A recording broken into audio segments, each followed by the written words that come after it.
Hi friends, welcome to the Dulcimer Crossing Wednesday Livestream. A bunch of hours later than usual. So I woke up this morning and the power went out. And so the power was out most of the morning at my house. And then I teach a summer school program this month with the school district. So I got to hang out with first graders for the afternoon. When I got home, the power was on, everything is working, and I thought, let's do the live stream. Why not? So here we are. I am Erin Mae, and I'm one of the teachers at Dulcimer Crossing. Steve Yulberg is usually here for the Wednesday live streams, and he is spending some extra time with his family this month. So he is getting a break, and I'm getting to spend some time with y'all, which is really fun. So I am also watching the chat on Facebook. Hey, Doug, nice to see you. I'm glad the timing worked. Hurrah! Sometimes things have a way of working out even when they're not the way you expected. So I thought we would talk about my favorite alternate tuning today, and that is Ead Tuning. There it is, Ead Tuning, yay! So I'm going to put my Dulcimer up here on the screen, and I'm going to show you how to get into this tuning. We're going to talk about what you can do with this tuning.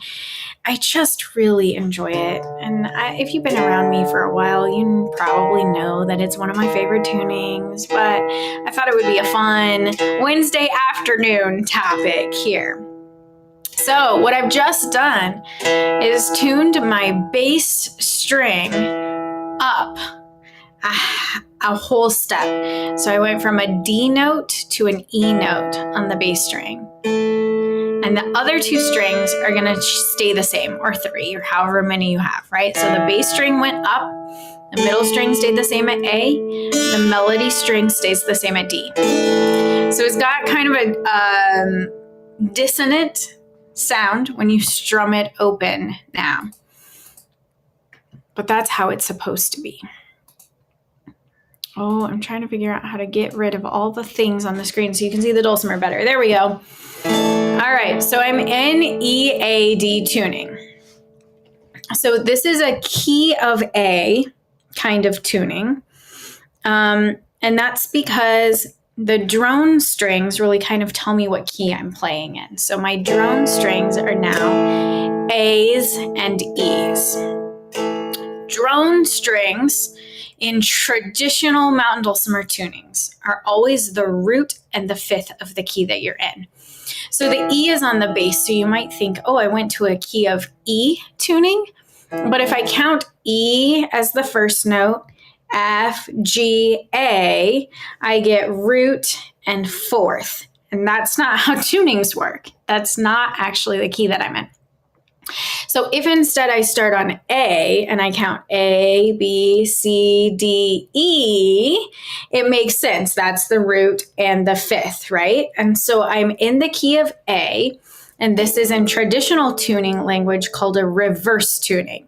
And that word reverse means that the key I'm in is the note my middle string is tuned to, and the bass string is my fifth drone. So if you're ever in a tuning where it seems like maybe it's like the key that you're in and the fourth, it's actually going to be a reverse tuning. And the key that you're in will be the note on the middle string, and the bass string will be the drone. So since I'm in the key of A, that means that I have to, on the melody string, find a scale in the key of A. And so I have to find an A note on the melody string. Well, the good news here, and one of the reasons that I like this tuning, is because my melody string is tuned to a note I'm used to, right? It's still a D note, so I know that my A note is on the fourth fret. That didn't change when I changed this tuning because I didn't change the tuning of the melody string. So I'm going to be in the key of A, which means the scale that I'm going to play to match my drones starts on the fourth fret on the melody string. So Doug just observed that this tuning, this EAD tuning, is like the lowest 3 strings on a bass or the bottom 3 strings on a guitar, which is true. It's the reverse of like a fiddle or a mandolin, where their E note is the highest and then A and D, but you're kind of tuned in fourths across the strings. And so it does match up to a lot of instruments. And that can be useful if you're trying to like watch the fingers of a guitar player or something to figure out the melody. You can kind of follow their low notes and figure out how to play along with them by being into tuning the matches. So that's also cool. All right, so this is gonna put me into some modes. And that's because of the way the whole and half steps line up. So there's 2 different modes that I can play in EAD tuning. The first one that I'm going to show you is the one I would describe as a major mode. And so we're going to use the 6.5 fret. It starts on the 4th fret. It goes up a whole step and then another whole step, which puts me at 6.5. It gives me a C sharp note and it gives me a major 3rd here. And then I'm going to just play all the notes I have going up to 11. And when I get to 10, you probably heard it sound like, whoa, what was that? So this is the Mixolydian scale. Starts on 4, uses 6.5. When we get to 10, it's that flat 7 sound. And so we're playing that Mixolydian scale. If you happen to be a hammer dulcimer player who's watching and you would like to be able to play along with me, you're looking for your A note on a marked bridge. And you're going to find that A note on the marked bridge and you're going to play straight up the bridge instead of going across in the box. And that's going to give you your A Mixolydian scale. Okay, here's why I like this tuning so much for the mountain dulcimer. I also have a minor scale in here, and I'm going to get that scale by using the 6th fret instead of the 6.5. So I'm going to start on the 4th fret, use the 6th fret. Now you can hear the minor sound of that scale. And then up here, this is a Dorian scale. It's got a raised 6th and a lowered 7th, and it's Dorian. So both Mixolydian and Dorian are considered mountain modes, and are sometimes in like banjo language. They're just called modal. So these are the 2 modes most often associated with old time mountain music if it's not just in a major key. And that is probably why I like it, because they both have that flat 7 action happening at the 10th fret. And there are just a bunch of really fun tunes I like a lot that use this EAD tuning. So one more little kind of, two more little music theory snippets. One is if you are a hammer dulcimer player and you would like to find your Dorian scale, you're actually going to look for your G marked bridge, your G box, and then you are going to start 1 string higher. So you're going to start the string above the G marked bridge. That'll be an A note, and then you're going to play in the box. And if you do that, you should get this A Dorian scale that matches what I'm playing, which is cool. Okay, yay. Hey, DJ. So it's time for some tunes. So I picked a couple of my favorite tunes to show you. So we're going to start with a Mixolydian tune, one I bet you know for sure. Oh, wait. One more thing I wanted to tell you. Can you tell I've been teaching first graders and my brain is going pew, pew, pew, pew, pew. So the other music theory thing that I wanted to tell you is if you're a mountain dulcimer player, you can get the same scales by keeping your dulcimer in DAD tuning and putting a capo on the 4th fret. You will have an A drone on the bass string and an E drone on the middle string. So you'll have the same 2 notes droning. They'll just be higher pitched sounding. And your scale starting at 4 on the melody string will be covered by the capo. You use the 6.5 fret to get the Dorian scale. You use the 6th fret sorry, the 6.5 fret to get the Mixolydian scale, and the 6th fret to get the Dorian scale. So all of that is the same. So why do I like to retune my dulcimer instead of putting the capo on? There are 2 reasons. One is it just sounds different with those low drones. And I like the fullness of it. I like having that like low E note droning. I think it sounds really cool, just the sound of the tuning. But the other thing that I like about it is a whole bunch of tunes that are played in the Mixolydian and Dorian scales drop below do for 1 or 2 notes. And if I use the capo, then I'm forced over onto the middle string to play those notes. Those notes exist. You can find them on the middle string. There's absolutely nothing wrong with that approach. It works perfectly well, and there are definitely A Mixolydian tunes and A Dorian tunes that I usually play in DAD tuning with the capo. So there's nothing wrong with just using the capo, but I think it sounds really cool to be able to get those notes below do all in the melody string. And if you are interested in note or style playing, this tuning is super awesome for that, because you'll definitely be able to play the whole melody all on the melody string. There will never be a situation where you would need to jump over to the middle string to catch any of your notes for the tune. So I'm a big fan of this tuning. Okay, now it's time for me to share my screen and for us to play some tunes together. So I just picked a few different tunes, and if you would like me to email them to you, I am happy to do that. You can just send a private message through the Dulcimer Crossing Facebook group, or you can email me, Erin at erinmaemusic.com. Mae is spelled M-A-E, not M-A-Y. And I'd be happy to send you the music that I'm going to put up on the screen if that's helpful. So a really classic Mixolydian tune that all dulcimer players tend to learn is Old Joe Clark. And Old Joe Clark is often played by mountain dulcimer players in the key of D. However, all of the other instruments in the world actually play this tune in A. And so learning how to play it in the key of A is beneficial if you want to play with other folks. So I have tabbed it out for us in the key of A using this EAD tuning. Let's try playing it together. Hammer dulcimer players, the notation is there too if you want to join in. Here we go. 1, 2, ready, play.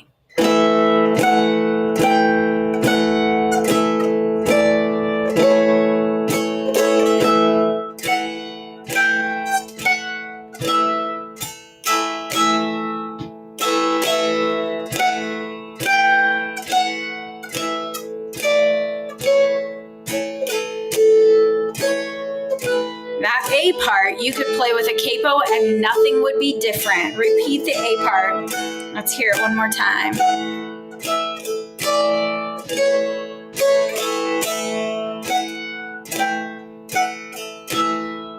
Here's the second line.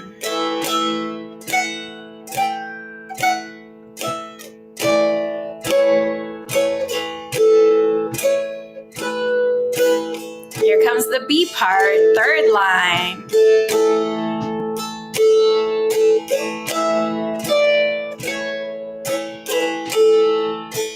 Here's what's really cool about this tuning. There's that note below do.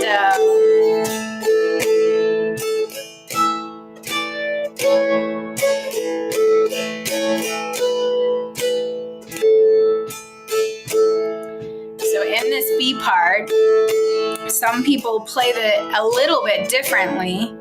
Some people play a 5 instead of a 3 there.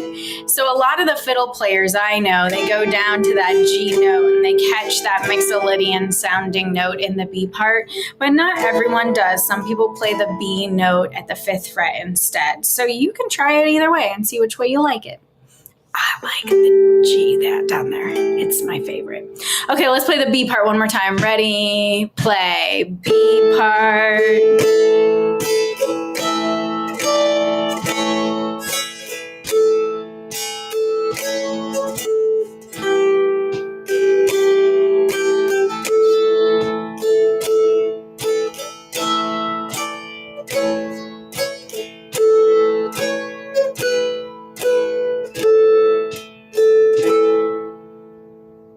You want to do it faster?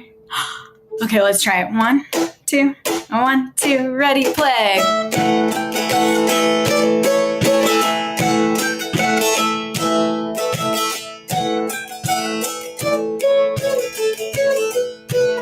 Repeat the A part.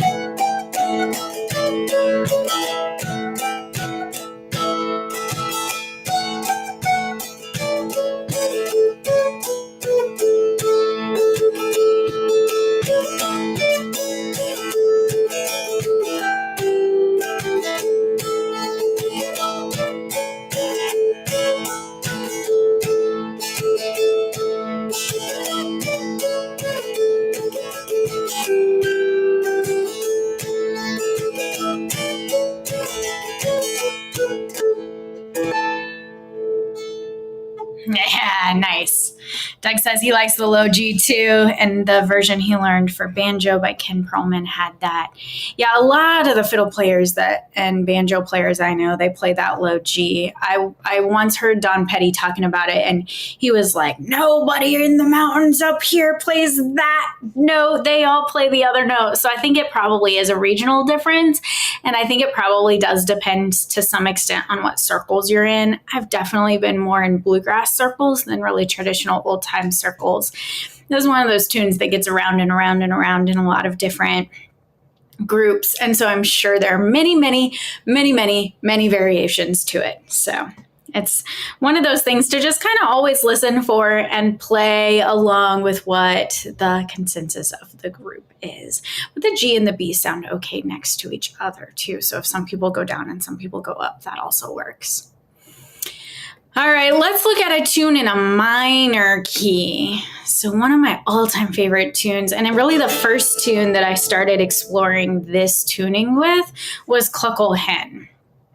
So I learned Kluckle Hen when I was really young. It was a tune my family learned to play and played in our little family band for a long time. But my sister got an old-time banjo, and when she started playing the old-time banjo, the capo 4 way of playing Kluckle Hen on the diatonic dulcimer just didn't feel right anymore. She was playing on this like really plunky skinhead banjo, and the higher pitches of the capo notes, it just didn't feel right to me. So I tried this EAD tuning for this tune, and I totally fell in love with it. And thus began a long journey of playing an EAD. So let's read this one slowly. Now, because we are in a minor now instead of a major, we're going to be using the 6th fret or the C natural note instead of the C sharp note at 6.5. So watch out for that. From the beginning, 1, 2, ready, play.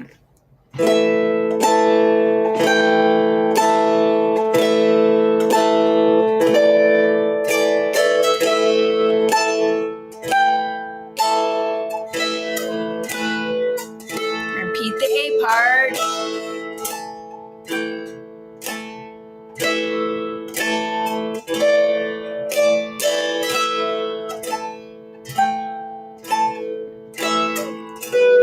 Here's the B part. This is where it really gets minor. You're going to hear that C natural note.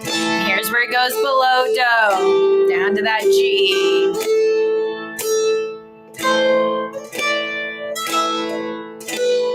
Repeat the B part.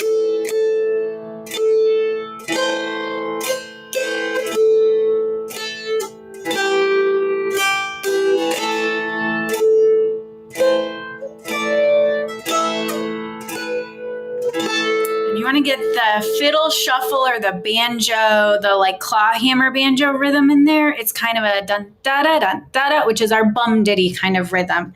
So if we play it again and we add some bum ditty in there, it starts to have that dancing groove to it. I'm going to speed it up just a smidgen, but not very much. 1, 2, ready, play.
Great tune.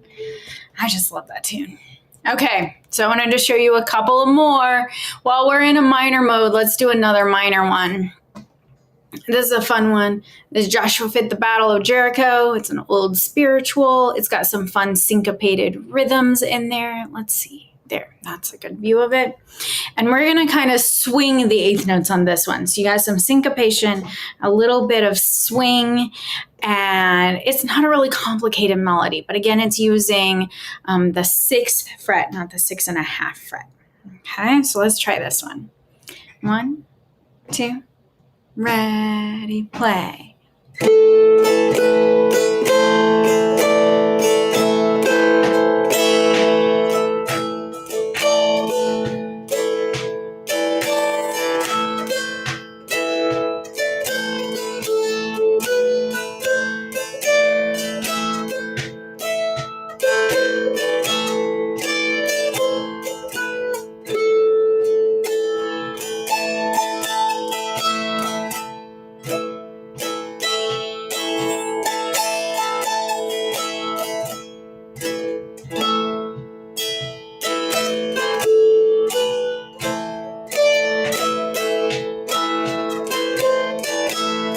To the beginning for one more chorus.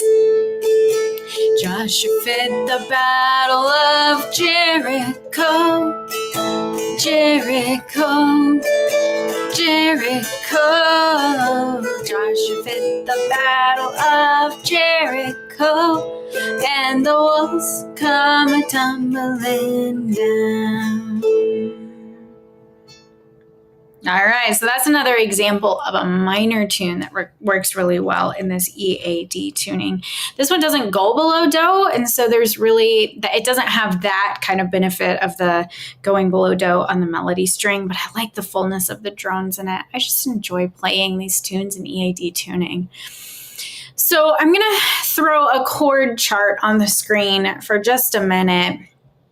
So a lot of times when I'm in this tuning, I will sort of play 2-finger chords because my melody string and my middle string are unchanged from what I already knew before. So if I knew that I could play an A chord at 4/4/4, I can play 0/4/4 or 0/4/6.5 or 7 and 8 together, right? So if I think about any A chord that I knew how to play in DAD tuning and I just leave off the note that's on the bass string, that's going to give me most of the notes of the chord, right? If I need an E minor chord, I can play 0 on the bass and then 1 and 1, right? So I'm just like ignoring that the bass string exists. So there are some places where you get some kind of weird things because on the bass string now you've got extra sharps. You've got E, F sharp, G sharp, A, B, C sharp, D, D sharp, and E. And so you have some possibilities of like playing a B major chord, which you don't have in DAD tuning. You can only play B minor, but you have some weird things where like You can't play an E minor chord with a G on the bass because now you only have a G sharp on the bass. And so there's some funny things about the chords. So a lot of times what I do is I just play the melody and the middle string, but it is possible to play complete chords in this tuning, of course. You just kind of have to map it out. So I just wanted to give you an example of a chord chart. That's not every chord you can play in the tuning, but that's a lot of them. And then I want to close this out with one more tune. This is another one of my favorite tunes. This is a John Hartford tune. Well, it's actually a traditional tune, but it was collected by John Hartford. And John Hartford was the one that kind of got it out into the big wide world of acoustic music. It's actually got a really fascinating history about a Civil War battle in Ohio and a group of civilian military who fought one battle in Ohio, and they were dubbed the Squirrel Hunters by the governor, and they all got certificates recognizing their participation in this great battle as squirrel hunters. And the tune, John Hartford found the tune in a fife and drum collection. And so it probably was a Civil War era tune to memorialize that particular battle in Ohio. So go digging for some more of the history about the tune if that's a thing that interests you. What I'm most interested today in, though, is playing it on the dulcimer. So this is a Mixolydian tune. It's got some 6.5s in there, some C sharp notes. So we've got C sharps and F sharps, but G naturals. So that's where the Mixolydian part of this comes in. And again, if you're on a hammer dulcimer, you'll find your A note on a marked bridge and play straight up one side of the bridge instead of crossing over in the box. All right, let's give this one a try. 1, 2, ready, play.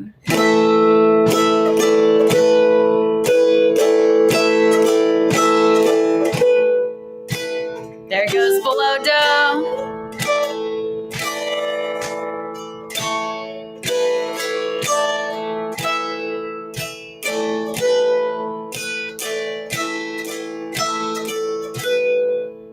Here it comes again. Repeat the A part.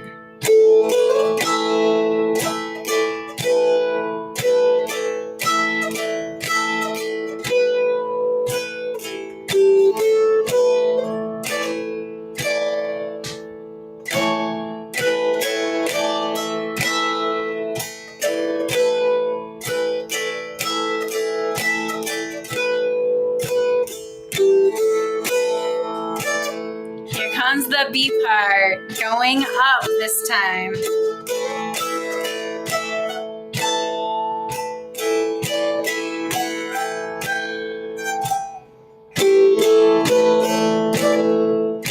This part is the same as the A part. Then the B part, last line, goes up again.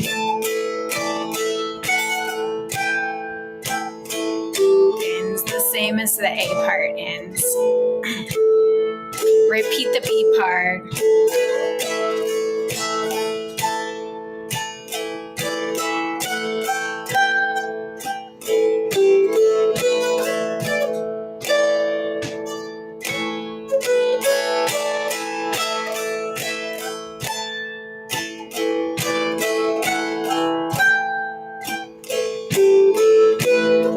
I'm going to play it up to tempo now. Here we go.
Fantastic. Well, that was just a little quick overview of my favorite little tuning here, the EAD tuning. I just encourage you to play around with it a little bit and see what you discover in this tuning. Maybe you'll like it as much as me. Thanks for joining in today. Sorry that our Wednesday live stream was so late this week, but thanks for your patience. And Steve will be back with you at the regularly scheduled time, we hope, as long as all of the technology works like it's supposed to next week. So thanks, y'all. Have a happy Wednesday evening.